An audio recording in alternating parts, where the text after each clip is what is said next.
সম্মানিত দর্শক ও শ্রোতা মণ্ডলী, আসসালামু আলাইকুম ওয়া রাহমাতুল্লাহি ওয়া বারাকাতুহু। ওরে আল্লাহর গোলামের দল, তুমি যদি তোমার মালিকের সম্মুখে এসে যদি বলো, হে আল্লাহ আমার ঘর নাই, একটি ঘর দিয়ে দাও। হে আল্লাহ আমার একটি নারী নেই, আমাকে নারী দিয়ে দাও। হে আল্লাহ আমার সন্তান নাই, আমাকে একটি সন্তান দাও। হে আল্লাহ আমার টাকা কড়ি নাই, আমাকে টাকা দিয়ে দাও। যদি সেই রকম ভাবে তোমার ভিক্ষা করতে হয়, তাহলে সেই ভিক্ষাটা করবা আমার আল্লাহর কাছে। সেই গোলামে বুঝে গেল, আমি যখন সেই আমার মালিকের ঘরের পাশে সম্মুখে গিয়ে যদি আমি ভিক্ষা দেনেওয়ালাকে বলি, যদি আমি হে মালিক আমার মাও নাই বাবাও নাই, তখন সেই কথা শুনে যদি ভিক দেনেওয়ালার দিলটা নরম হয়ে যায়। আমি যদি আল্লাহর সম্মুখে এসে বলি, ও আল্লাহ আমার কিছুই নাই, আমাকে দন দাও, আমাকে কি করো সুন্নতের আমল করার তৌফিক দাও, আমাকে শরীরের মধ্যে এমন কৌমতি দাও, আমি যে রকম ভাবে দুনিয়ার মধ্যে চলাফেরা করতে পারি, আমি বেশি বেশি বেশি করে দুনিয়ার জমিনের মধ্যে রুজি করতে পারি, আমি যাতে হারাম হারামকে চিনতে পারি আর হালালকে হালাল হিসেবে চিনতে পারি। এইরকম ভাবে যদি আমি আমার আল্লাহ পাক রব্বুল ইজ্জতের দরবারের কাছে তুমি যদি এসে এমন ভাবে কাকুতি মিনতি করো, আমার আল্লাহ পাক রব্বুল ইজ্জত বলেছেন, যদি কোনো চাওয়ার মতো কোনো বান্দায় যদি সেই রকম ভাবে চায়, আমার দরবারের মধ্যে এইরকম ভাবে চায়, আমি সেই গোলামকে কখনো খালি হাতে ফিরিয়ে দেই না। ওরে আল্লাহর গোলামের দল, ওরে আল্লাহর আশিকের দল, সেই দুনিয়া কিসের দুনিয়া? আমি বললাম আর দুনিয়া মাযরাআতুল আখিরাহ, সেই দুনিয়া যেটা হাদিস শরীফের মধ্যে বর্ণিত সাবিত আছে। সেই হাদিস শরীফের কি হলো? সেই হাদিস শরীফের মধ্যে আমার আল্লাহ পাক রব্বুল ইজ্জত জিকির করে দিলেন। আমি যে হাদিস শরীফ তোমাদেরকে কি করলাম, কোরআন এবং হাদিসের মধ্যে যেটা আমি এমন ভাবে কি করলাম সাবিত করে দিলাম, যাতে তোমরা কি করো সেই কোরআনকে মেনে চলো এবং হাদিসকে মেনে চলো, এবং সেই হাদিস মোতাবিক যদি চলো তাহলে আমাকে আমার আল্লাহকে চিনে যাইবে। এবং যদি তোমরা কি করো কোরআনকে বেশি বেশি করে বিশ্বাস করো, তাহলে তোমরা কি করবে? আমার আল্লাহ পাক রব্বুল ইজ্জতকে বিশ্বাস করবে। ওরে আল্লাহর গোলামের দল, ওরে আল্লাহর আশিকের দল, যদি তুমি ইসলামের ভিতরে যদি তুমি পরিপূর্ণ দাখিল হয়ে যাও, আমার আল্লাহ পাক রব্বুল ইজ্জত বলেছেন, আমি তোমাকে কি করলাম? আমি তোমাকে নিজ হাতে খুলে নিব। কোনো বান্দা যদি আমার দিকে এক কদম আসে, কোনো গোলাম যদি, কোনো বান্দা তো বন্দী যদি আমার দিকে যদি এক কদম আসে, আমার আল্লাহ বলেছেন সেই বান্দার সম্মুখে দিয়ে আমি 7 কদম যাই। আর যখন সেই বান্দা আমার 7 কদম আমার রাস্তার মধ্যে আমার দিকে আসলো, তখন আমি সেই গোলামের দিকে 70 কদম গেলাম, 70 কদম গেলাম। আর যখন সেই বান্দা 70 কদম আসলো, তখন আমি কি করলাম? আমার কুদরতি হাতে সেই বান্দাকে আমি আমার কুলে নিলাম। সুবহানাল্লাহ। আমরা কি করলাম? আমরা সেটাও বুঝি না, আমরা হাদিস বুঝি না, কোরআন বুঝি না, সুন্নত বুঝি না, কিছুই বুঝি না। আমি তোমাদেরকে বলি না যে তোমরা সুন্নতের কায়েম করো, সুন্নতের পাবন্দী হয়ে যাও। আমরা সুন্নত বুঝি না। কিছুক্ষণ দীর্ঘ সময় যদি আমাদের মাথায় টুপি পরা থাকে, আমাদের মাথা অনেক গরম হয়ে যায়, নতুবা আমাদের শরীরের মধ্যে যদি একটি কাপড় যদি পরিধান থাকে, একটি সুন্নত যদি আমাদের শরীরের মধ্যে থাকে, সেই সুন্নত দীর্ঘ সময় রাখার পরে শরীর গরম হয়ে যায়। ওরে আল্লাহর গোলামের দল, আমার সেই বিলাল যদি সুন্নত 2 রাকাত নফল নামাজ পড়ে যদি জান্নাতের মধ্যে যাইতে পারলেন, আমার বিলাল নবীর কি হলেন? বিশ্ব নবীর খাস মুয়াজ্জিন হতে পারলেন, তাহলে আমরা সুন্নতের আমল করে কেন হতে পারবো না? ওরে আল্লাহর গোলামের দল, তুমি কি করো? 5 ওয়াক্তের যদি তুমি নামাজ পড়ো কায়েম হিসাবে, দাইম হিসাবে, যদি তুমি দাইমি 5 ওয়াক্তের নামাজ যদি তুমি কায়েম করিলাও, আমার আল্লাহ পাক রব্বুল ইজ্জত বলেছেন, তুমি সবচেয়ে বেশি আমার আপন বন্ধু হয়ে যাইবা। যখন তুমি পাক পবিত্রতা হয়ে যখন তুমি কি করবা? উযু করবা। আমার আল্লাহ পাক রব্বুল ইজ্জত কোরআন মাজিদের মধ্যে ঘোষণা করে দিয়েছেন, ইয়া আইয়ুহাল্লাযীনা আমানু ইযা কুমতুম ইলাস সালাতি ফাগসিলু উজুহাকুম ওয়া আইদিয়াকুম ইলাল মারাফিকি ওয়ামসাহু বিরুউসিকুম ওয়া আরজুলাকুম ইলাল কা'বাইন। নামাজটা কায়েম করো। যদি তুমি রেগুলার তুমি নামাজকে যদি কায়েম করে নাও, আমার আল্লাহ পাক রব্বুল ইজ্জত বলেছেন, যদি তুমি নামাজের জন্য তৈয়ারি করো, যদি তুমি উজুর সাথে যাও, উজু করার জন্য যদি তুমি যাও, রওনা হও, যখন তুমি নামাজের তৈয়ারি নিবা, যখন তোমার উজু করতে হবে তখন তোমার উজু করতেই হবে। যখন তুমি উজু করাতে যাইবা, আমার আল্লাহ পাক রব্বুল ইজ্জত বলেছেন কোন মানুষের যদি নকুর ভিতরে যদি কোনো ছোট ছোট গুনাহ থাকে, সগীরা যদি কোনো গুনাহ থাকে, আমার আল্লাহ পাক রব্বুল ইজ্জত বলেছেন সেই নকুর গুড়ির মধ্যে, সেই নকুর এই গোলামের নকুর গুড়ির মধ্যে যা সগীরা গুনাহ আসলো, সেই সগীরা গুনাহকে আমি কি করি, মাফ করে দেই। সুবহানাল্লাহ। আমার আল্লাহ পাক রব্বুল ইজ্জত বলেছেন যদি কোনো মানুষে ফজরের নামাজ পড়তে যায়, তখন উজু করতে যায়, যখন সে গোলামে উজু করলো, যতক্ষণ পর্যন্ত উজু করলো ততক্ষণ পর্যন্ত আমি আল্লাহ কি করলাম, সে গোলামের দিকে আমি আমার নজরটারে দেখলাম, নজর দিয়ে ওনাকে দেখলাম। যখন তুমি ফজরের উজু করতে যাইবা, তখন ফজরের উজু করে কি করবা, তুমি যখন নামাজ পড়বা, দীর্ঘ সময় পরে কি হবে, জোহরের নামাজ এসে যাবে। যখন ফজরের নামাজের পরে জোহরের নামাজ এসে যাবে, আমার আল্লাহ পাক রব্বুল ইজ্জত বলেছে উজু করবা, তখন তুমি কি করো, কোরআন মোতাবেক উজু করো। আমার আল্লাহ পাক রব্বুল ইজ্জত কোরআন মাজিদের মধ্যে বর্ণনা করে দিয়েছেন ইজা কুমতুম ইলাস সালাতি ফাগসিলু উজুহাকুম, কি করো তুমি, তখন সর্বপ্রথম তোমার মুখমণ্ডলকে ধৌত করো। ফাগসিলু উজুহাকুম, তুমি কি করো, তোমার মুখমণ্ডলটাকে ধৌত করো। ওয়া আইদিয়াকুম ইলাল মারাফিক, তারপরে কি করো, তুমি তোমার দুনো হাত কোনি সহ ধৌত করো। ওয়ামসাহু বিরুসিকুম, তারপরে কি করো, তোমার মাথাটাকে তুমি মুসাহ করো। ওয়া আইদিয়াকুম ফামসাহু বিরুসিকুম ওয়া আরজুলাকুম ইলাল কা'বাইন, তারপরে কি করো, তোমার পায়ের যে টুকরো আছে সেই টুকরো পর্যন্ত তুমি ধৌত করো। তারপরে যখন তুমি উজু করে যাইবা, সেই উজু করে তুমি যখন নামাজে আসবা, আমার আল্লাহ পাক রব্বুল ইজ্জত বলেছেন আমি তোমাদের শরীরের মধ্যে যত ছোট গুনাহ আসলো আমি সেটা মাফ করে দিলাম। নতুবা সেই ফজরের পরে যে জোহরের নামাজ আসবো, সে যখন তোমরা জোহরের নামাজে রক্ত উজু করতে যাইবা, তখন যেই ফজর থেকে জোহরের আগ পর্যন্ত যত গুনাহ হয়েছিল, আমার আল্লাহ পাক রব্বুল ইজ্জত বলেছেন সেই জোহরের উজুর লাগে তোমাদের শরীরের গুনাহটাকে আমি মাফ করে দিলাম। সুবহানাল্লাহ।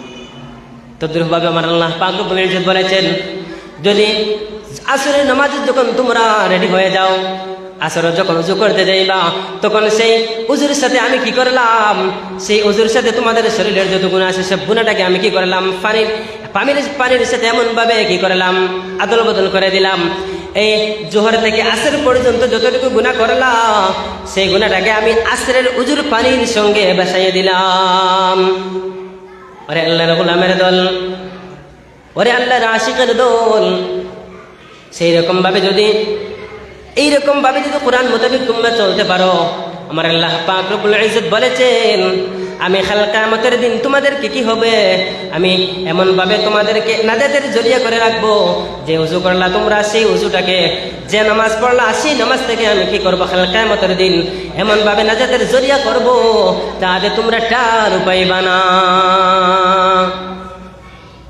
ওরে আল্লাহর গোলামের দল, ওরে আল্লাহর আশিকের দল, সেই দুনিয়া আমি প্রথমে বললাম, সেই দুনিয়া কিসের দুনিয়া, এই দুনিয়া চিরস্থায়ী থাকতে পারবে না। এই দুনিয়া যতক্ষণ থাকবা ততক্ষণ বেশি বেশি করে সুন্নতের আমল করো।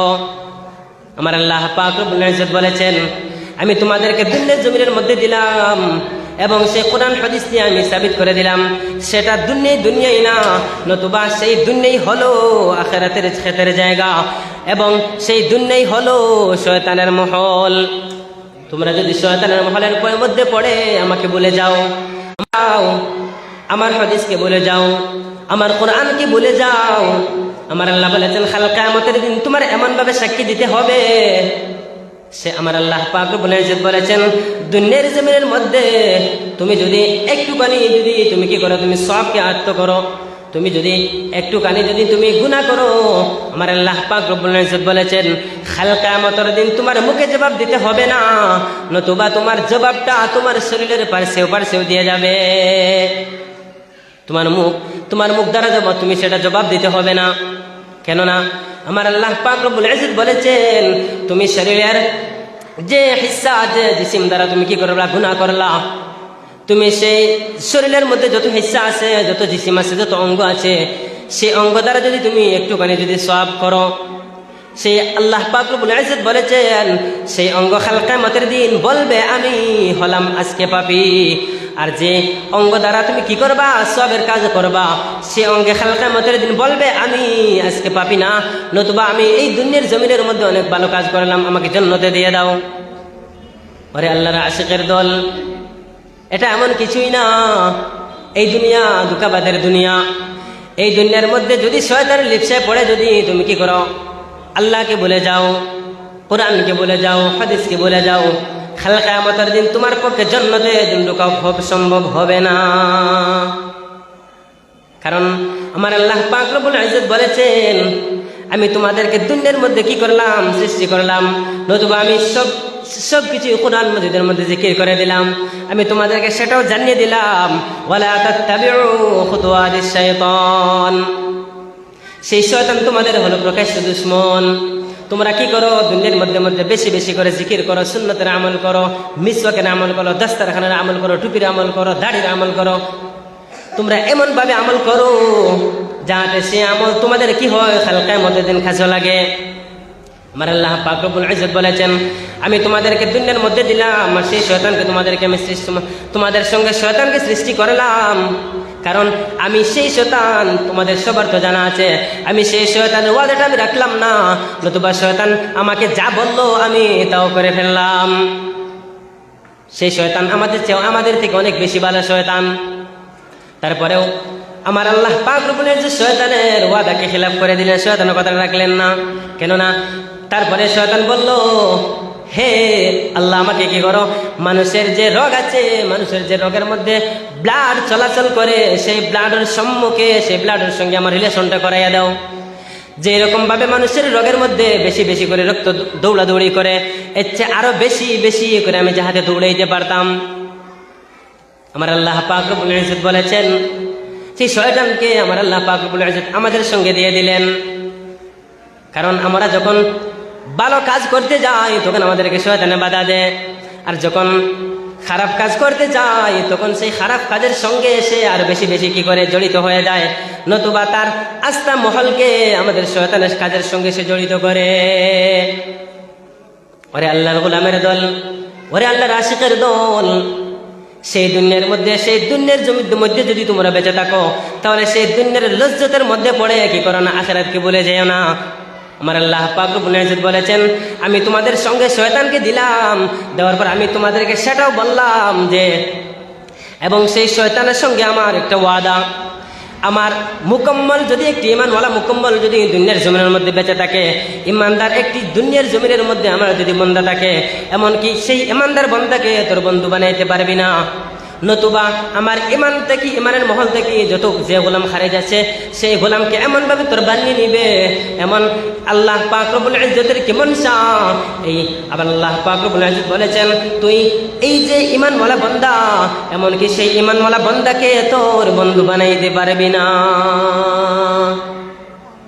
তুই কাদির জলিলুল্লাহ জাহাদার, बहर हाले तू ही मेरा निगहदार, कदर कुदरत तो दारी बर कमाल, अंता रब्बी अंता हस्बी जुल जलाल। तू ही कादिर जलीलुल्लाह जहादार, बहर हाले तू ही मेरा निगहदार। আমার আল্লাহ পাক রব্বুল ইজ্জত বলেছেন আমি সেই দুনিয়ার মধ্যে তোমাদেরকে দিলাম, তোমাদের সঙ্গে জড়িত করে দিলাম, এবং সেই শয়তান যদি শয়তানের বন্ধু হয়ে যাও তাহলে কি করবা, কাল কিয়ামতের দিন তোমরা জান্নাতের মধ্যে প্রবেশ করতে পারবে না, নতুবা শয়তানের মজলিস হলো জাহান্নাম। ওরে নবীর উম্মতের দল, ওরে আল্লাহর আশিকের দল, আজকে যদি সেই দুনিয়ার মজায় পড়ে যদি আমার আল্লাহ পাক রব্বুল ইজ্জতকে বলে যাও, আমার আল্লাহ পাক রব্বুল ইজ্জতের দেওয়া নিয়ামতকে যদি তুমি বলে যাও, তুমি নামাজকে বলে যাও, যদি তুমি রোজাকে বলে যাও, আমার আল্লাহ পাক রব্বুল ইজ্জত বলেছেন তুমি তোমার মতো একজন ব্যক্তি, তুমি ইসলামী মানু, তুমি মুসলমান মানু, তোমার মধ্যে ইসলাম ধর্ম আছে, তুমি সেটা কখনো সেটা সাবিত করো না। কারণ আমার আল্লাহ পাক রব্বুল ইজ্জত বলেছেন আমি যেটা আমার হুকুম আছে, আমি কোরআনকে মানি, আমি রোজাকে মানি, নবীর সুন্নতকে মানি, আমি যেটা হুকুম করেছি সেটা যদি কোনো মানুষে মেনে চলে, আমার আল্লাহ পাক রব্বুল ইজ্জত বলেছেন সে হলো আমার আপন বন্ধু। আর যদি তুমি দুনিয়ার মধ্যে যদি তুমি সেই দুনিয়ার লিপসে পড়ে তুমি শয়তানের হয়ে যাও, সে যখন তুমি শয়তানের হয়ে যাইবা তখন আমার আল্লাহ পাক রব্বুল ইজ্জত বলেছেন তুমি যখন শয়তানের হয়ে যাইবা তখন আমার দিকে তুমি এক কদম সামনে দিয়ে আসবা, আমার আল্লাহ পাক রব্বুল ইজ্জত বলেছেন তোমার দিলের মধ্যে এমন একটি নিয়ামত জাগবে না যে আমি এক কদম আল্লাহ পাক রব্বুল ইজ্জতের রাস্তার মধ্যে যাইব। যখন তুমি শয়তানের রাস্তার মধ্যে যাইবা নতুবা তোমার দিলের মধ্যে একটিবার সেটা দিলের মধ্যে জাগবে না যে আমি আল্লাহর রাস্তার মধ্যে যাই। কেননা তুমি গুনাহ করতে করতে এমন ভাবে তোমার মধ্যে অহংকার এসে গেল, সেই অহংকারের কারণে কি হলো তোমার আল্লাহ পাক রব্বুল ইজ্জতের জিকির করার ইচ্ছা করে না। নারে তাকবীর, নারে তাকবীর। হযরত মাওলানা নূর আহমদ সাহেব জিন্দাবাদ, হযরত মাওলানা নূর আহমদ সাহেব জিন্দাবাদ। তো যাই হোক, আল্লাহ পাক রব্বুল ইজ্জতের লাখ কোটি শুকরিয়া। আমরা প্যান্ডেলের মধ্যে যত মানুষ আছি আল্লাহ পাক রব্বুল ইজ্জত কইরা